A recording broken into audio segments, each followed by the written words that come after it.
Class. आज हमारा जो टॉपिक रहेगा वो रहेगा न्यूमेरिकल्स। जो कंसंट्रेशन टर्म्स करवाई थी उनके न्यूमेरिकल्स। और बेटा जो जो न्यूमेरिकल मैंने आज लिखे हैं वो सारे हरियाणा बोर्ड के क्वेश्चन पेपर्स में पूछे गए हैं, कभी 2019 में तो कभी 2017 में। तो 5 ईयर्स के क्वेश्चन मैंने जो इस टर्म्स पे रिलेटेड थे वो मैंने लिखे हैं। तो सबसे पहले क्वेश्चन पे आते हैं। हमें डेंसिटी ऑफ लेक वाटर दे रखा था। Density of lake water is 1.25 ग्राम पर millilitre and this lake water contains 92 gram of Na plus ions per kilogram of water, then calculate molality। तो सबसे पहले आपको मान लो क्वेश्चन समझ में नहीं आ रहा, आप सबसे पहले करो जो आपको प्रोवाइड है वो लिख लो। आधा नंबर तो ये लिखने का मिल जाएगा आपको। तो आपने डेंसिटी लिखना है, उसके बाद 92 ग्राम ऑफ Na प्लस, इसका मतलब ये सॉल्वेंट है तो मास ऑफ सॉल्वेंट आपने पूरा लिखना है, मैंने शॉर्टकट लिखा हुआ है। तो मास ऑफ सॉल्यूट जो है आपका 92 ग्राम होगा पर किलोग्राम ऑफ वाटर। तो वाटर क्या है यहाँ पर? सॉल्वेंट। तो मास ऑफ सॉल्वेंट कितना है पर किलोग्राम, इसका मतलब हम 1 kg लेंगे, 1000 ग्राम या 1 kg जो भी आपने लिखना हो।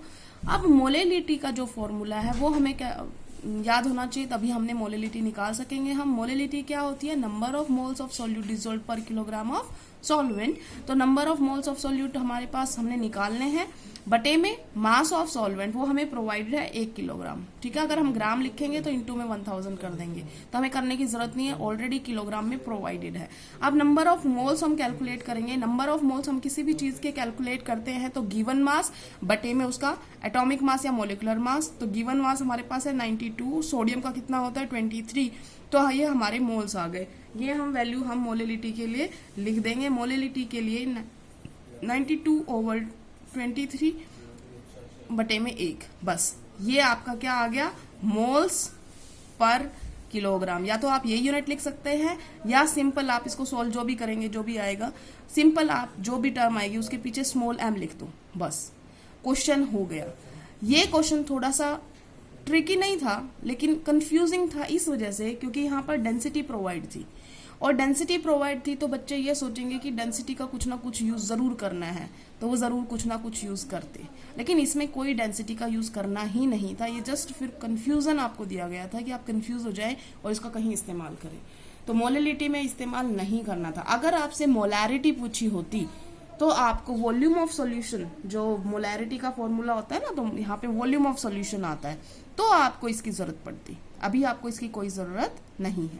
अब आते हैं हम नेक्स्ट क्वेश्चन पे। ये हमारा क्वेश्चन हो गया 4 ग्राम NaOH dissolve in 500 millilitre solution. देखो 4 ग्राम NaOH का मतलब मास ऑफ सोल्यूट आपको प्रोवाइड किया गया है जो कितना है 4 ग्राम, और वॉल्यूम ऑफ सॉल्यूशन दिया है। बेटा ये ध्यान रखना, सोलवेंट दे रहे हैं, सॉल्यूशन दे रहे हैं, तो वॉल्यूम ऑफ सॉल्यूशन आपका है 500 मिलीलीटर। आपने मोलैरिटी कैलकुलेट करनी है, तो मोलैरिटी क्या होती है? Number of moles of solute बटे में volume of solution in litre. ठीक है ना, तो हमारे यहाँ पे मिलीलीटर है तो हम इंटू में 1000 कर देंगे, इतनी सी बात है। अब नंबर ऑफ मोल्स कैसे निकालोगे आप? नंबर ऑफ मोल्स कैसे निकालते हैं? जो प्रोवाइडेड है, कितना प्रोवाइडेड है? 4 ग्राम। ठीक है, और क्या है? NaOH। तो NaOH का मोलर मास आपको पता है, इसका होता है 23, ऑक्सीजन का होता है 16, हाइड्रोजन का होता है 1, टोटल कितना आ गया 40। तो 4/40 कट गया 1/10। 1/10 को हम 0.1 मोल लिख सकते हैं। ठीक है, हमारा आ गया 0.1। तो मोलैरिटी कैलकुलेट करने के लिए ये 0.1 मोल ये हो गया हमारा। वॉल्यूम ऑफ सॉल्यूशन कितना है 500, इंटू में कितना कर देंगे हम 1000, ये हो गया आपका। और इसकी मोलैरिटी कितनी आ गई? ये आ गई आपकी 0.2 मोलर। ठीक है, समझ में आ गया होगा, सिंपल है, कुछ नहीं है इसमें, इतना आसान क्वेश्चन नहीं। दोनों आसान क्वेश्चन थे, सिंपल मोलैरिटी और मोलैरिटी के। अब आते हैं हम थर्ड क्वेश्चन। जो कुछ बच्चों को मोल फ्रैक्शन में दिक्कत है वो इस ध्यान से देखें क्योंकि ये मोल फ्रैक्शन पूछा गया है। सबसे पहले क्या पूछा उसने? Calculate the mole fraction of, सिर्फ मिथेनॉल का पूछा गया है, in solution containing 30% of by mass in water. सबसे पहले तो आप इस लाइन को ही 30% मास मतलब m/m का मतलब क्या होता है? इसका मतलब ये होता है कि 30 ग्राम CH3OH डिसॉल्व किया गया है इन 100 ग्राम सॉल्यूशन। ये बात समझ में आ गई। m बाय m है, दोनों ही मास में आएंगे। ये सॉल्यूशन 100 ग्राम है, ये सोल्यूट है। तो अगर मैं ये पूछूं आपसे कि मास ऑफ सोल्यूट आपको पता चल गया, कितना आ गया 30 ग्राम। मास ऑफ सॉल्वेंट बता सकते हो आप? सॉल्वेंट कौन है हमारे पास यहाँ पर? उसने प्रोवाइड किया था वाटर, ठीक है, बोला है ना इसने वाटर के अंदर। तो कितना है वो 100, तो ये सॉल्यूशन है, उसमें से हम 30 माइनस कर देंगे, हमारे पास कितना आ गया 70 ग्राम। हमने पहले दोनों के मास निकाल लिए। क्योंकि हमें मोल फ्रैक्शन निकालना है तो हमें इन दोनों के मोल्स की जरूरत पड़ेगी। तो मोल्स पहले कैलकुलेट कर ही लेते हैं, उसके बाद मोल फ्रैक्शन निकालेंगे। तो number of moles of methanol, इसका मतलब सोल्यूट क्या होगा? जो प्रोवाइड कर रखा है मास, जो गिवन मास है, ठीक है ना, बटे में जो उसका मोलर मास है। मोलर मास हम कैलकुलेट यहीं पे कर लेते हैं शॉर्ट में। कार्बन का होता है 12, हाइड्रोजन का होता है 3, ऑक्सीजन हो गया 16 और हाइड्रोजन होता है 1। 6, 7, 8, 9, 10, 11 और 1 12 और ये आ गया आपका 32। तो ये कटेगा और आपका जो मिथेनॉल का है वो 30/32, ये आ गया आपका 0.94 मोल्स। इतनी बात समझ में आ गई। उसके बाद हम वाटर का निकालेंगे। वाटर अब कितना है 70 ग्राम, 70 ये है, और वाटर का तो आप सिंपल निकाल सकते हो 16 और 2 18, 18 होता है मोलर मास। तो 70/18 और 70/18 आता है 3.89 मोल्स, ठीक है, इतना आ गया आपको समझ में। उसके बाद हमें मोल फ्रैक्शन निकालना है। तो मोल फ्रैक्शन जब हम निकालेंगे, ये साइन होता है मोल फ्रैक्शन का, हमने निकालना है सिर्फ CH3OH का। तो हम किसके मोल्स लिखेंगे ऊपर? CH3OH के, बटे में इसके भी लिखेंगे, जो भी सॉल्यूशन में टोटल होते हैं उन सबका लिखते हैं। तो इसमें 2 ही कंपोनेंट है, ठीक है। हमने ये number of moles of CH3OH बटे में number of moles of CH3OH plus में वाटर। अब कितने हैं यहाँ पर मोल्स? 0.94 बटे में 0.94 प्लस में 3.89, ठीक है।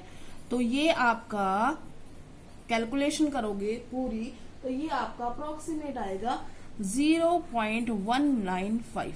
बेटा मोल फ्रैक्शन की कोई यूनिट नहीं होती, क्योंकि ये भी मोल्स है और ये भी मोल्स, और कट जाना है वो, ठीक है। तो ये आ गया आपका आंसर। तो ये मोल फ्रैक्शन हो गया। ये हमारे 3 क्वेश्चंस हो गए हैं। अब आते हैं हम 4th क्वेश्चन पे। तो 4th क्वेश्चन जो है हमारा वो है calculate molarity, molality and mole fraction if density of 20% m/m aqueous solution of Ki is 1.202 ग्राम पर cc, ठीक है। ये आपको प्रोवाइड है स्टेटमेंट, और अब आपने क्वेश्चन करना है। इसमें 3 चीज पूछी है, जो आपने इन तीनों क्वेश्चन में अलग अलग की थी वो एक बार में ही पूछ ली, और ये 3 नंबर का क्वेश्चन आया था, ठीक है। तो अब हम शुरुआत करते हैं। सबसे पहले जो आपको प्रोवाइड है वो सब लिख लो। डेंसिटी आपको प्रोवाइड है 1.20 ग्राम पर cc, ठीक है। cc का मतलब मिलीलीटर या सेंटीमीटर क्यूबिक होता है वैसे, but 1 centimetre cubic is equal to millilitre. तो कंफ्यूज होने की जरूरत नहीं है, ये ग्राम पर cc मतलब ग्राम पर मिलीलीटर ही है। उसके बाद आपको डेंसिटी दे रखी है। उसके बाद ये जो मेन चीज है, इसको जिसने सॉर्ट आउट कर लिया वो पूरा क्वेश्चन कर देगा, और जिसने इसमें गलती कर दी वो गड़बड़। अब 20% m/m, इसी का मतलब ढूंढते हैं। 20% m/m एक्वस सॉल्यूशन Ki का क्या मतलब है इसका? इसका मतलब है कि 20 ग्राम जो Ki है वो डिजोल्व इन 100 ग्राम, और ये सॉल्यूशन है बेटा। ये बात समझ में आ गई? क्या है ये? सॉल्यूशन। तो आपके पास मास ऑफ सॉल्यूट कितना आया? 20 ग्राम। मास ऑफ सोलवेंट कितना आया? 100 माइनस 20 कितना? 80 ग्राम। इतना स्टेटमेंट से पता चल गया आपको, ठीक है। और सोलवेंट भी आपके पास कौन है? वाटर। ये भी बात पता चल गई है आपको।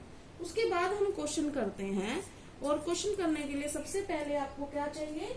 आपको चाहिए, पहले हम मोलेलिटी निकाल लेते हैं, वो आसान है क्योंकि मास प्रोवाइड है। तो मोलेलिटी के लिए आप क्या करोगे? Number of moles of solute. अब इसके किसके मोल्स निकालने हमने? Ki के, बटे में mass of solvent in kg, ठीक है। तो नंबर ऑफ मोल्स हम यहाँ पे कैलकुलेट कर लेते हैं Ki के। Ki का कितना है यहाँ पर मास दिया गया? 20 और के आई का मास, जो मोलर मास हम कैलकुलेट करेंगे के आई का, वो कैलकुलेट करके बेटा आ जाएगा 166। 39 उसका होता है और 107 उसका होता है, तो ये आ जाएगा 166 और इसका आ जाएगा हमारे पास नंबर ऑफ मोल्स 0.12 मोल्स। ये इतने मोल हमारे आ गए। ठीक है, अब हम शुरू करते हैं इसमें लिखना, मोलेलिटी निकालना है। नंबर ऑफ मोल्स आपको पता चल गए कितने आ गए, 0.12। देखो mass of solvent in KG पूछा है, आपको कितना दिया है मास ग्राम में, तो ग्राम में दिया तो इंटू में 1000 कर देंगे हम, तो ये 80 इंटू में ये 1000। और बेटा मैं अगर यहाँ पे छोड़ देती हूँ तो कम से कम इतनी कैलकुलेशन तो आप कर सकते हो प्लीज। तो जैसे मैंने यहाँ पे किया तो ये आपका आ गया 12 में, हम नीचे लिख लेते हैं इसको ताकि कट जाए आराम से। तो ये 0 कट गई, ये 0 कट गई, ये आ गया 4 3 4 2 8। अगर मैं इतना छोड़ देती हूँ या यहाँ पर भी छोड़ देती हूँ तो आप अपना खुद कर सकते हैं। तो ये कितना आ गया, ये आ गया 1.5। हमारे पास मोलेलिटी आ चुकी है। अब आते हैं हम दूसरी टर्म पे, मोलैरिटी। मोलैरिटी के लिए आपको क्या चाहिए, नंबर ऑफ मोल्स ऑफ के आई, ये तो आपने कैलकुलेट कर लिया है, बटे में volume of solution in litre. ये सॉल्यूशन है बेटा, ध्यान रखना। अब आपको कहीं पर भी सॉल्यूशन नहीं दिया गया, क्या दिया गया था, यहाँ पे मास दिया गया था, वॉल्यूम नहीं दिया गया।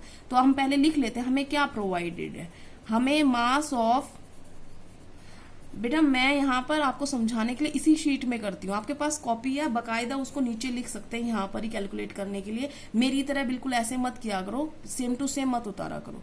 मास ऑफ सॉल्यूशन जो है ये है कितना, 100 ग्राम। अभी लिखा था ना हमने 100 ग्राम सॉल्यूशन में 20 ग्राम, तो मास ऑफ सॉल्यूशन 100 ग्राम है। डेंसिटी ऑफ सॉल्यूशन कितनी दे रखी है हमारे पास, 1.202 ग्राम पर ml। तो वॉल्यूम क्या होता है, देखो डेंसिटी का फॉर्मूला क्या होता है, मास बटे में वॉल्यूम। तो वॉल्यूम क्या होगा, मास बटे में डेंसिटी। तो volume of solution is equal to density बटे, सॉरी, मास ओवर डेंसिटी। तो volume is equal to mass over density. तो मास कितना है हमारे पास 100 और ये कितना है 1.202। और ये जब हम डिवाइड करेंगे तो ये अप्रोक्सीमेट हमारी आ जाएगी 83.2 मिलीलीटर। ठीक है, तो अब हम लिख लेते हैं मोलैरिटी। देखो हमने नंबर ऑफ मोल्स ऑफ के आई तो पहले ही कैलकुलेट कर लिए थे, ये है 0.12 बटे में 83.2 इंटू में ग्राम में था तो हमने क्या कर दिया 1000। और अगली बार ये जो टर्म खुद कैलकुलेट करना और यहाँ पर लिखना m। ठीक है, हमारा मोलैलिटी भी हो गया, मोलैरिटी भी हो गया, दोनों हो गए। अब आते हैं हम मोल फ्रैक्शन पे। तो मोल फ्रैक्शन के लिए देखो हमने एक मोल्स तो कैलकुलेट कर रखे हैं, हमें दूसरा मोल और चाहिए, किसका, वाटर का। तो वाटर के मोल कितने हैं, देखो हमने निकाल लिया था मास ऑफ सॉल्वेंट कितना है 80, 100 में से 20 घटा दिया था तो 80। और वाटर का मास कितना होता है 16 2 18, तो ये 80 अपॉन में 18, तो 80 अपॉन में 18 आ जाता है 4.44 मोल्स। तो ये जो दो चीजें आई हैं ये ध्यान रखनी है आपको क्योंकि ये यूज होंगी अभी। तो मोल फ्रैक्शन अगर मुझे के आई का निकालना है तो नंबर ऑफ मोल्स ऑफ के आई बटे में नंबर ऑफ मोल्स ऑफ के आई प्लस में number of moles of water. के आई कितना है 0. ये अब पोटेशियम आयोडाइड का नंबर ऑफ मोल्स कितना है 0.12 प्लस में वाटर का कितना है 4.44, तो ये आ गया है आपका, तो ये अप्रोक्सीमेट आ जाएगा 0.026। और इसी तरीके से अगर हम वाटर का निकालेंगे तो क्या आएगा नंबर ऑफ मोल्स 4.44 या 0.12 प्लस में 4.44 बटे में वही करना है, ऊपर वाली चीज चेंज होनी है।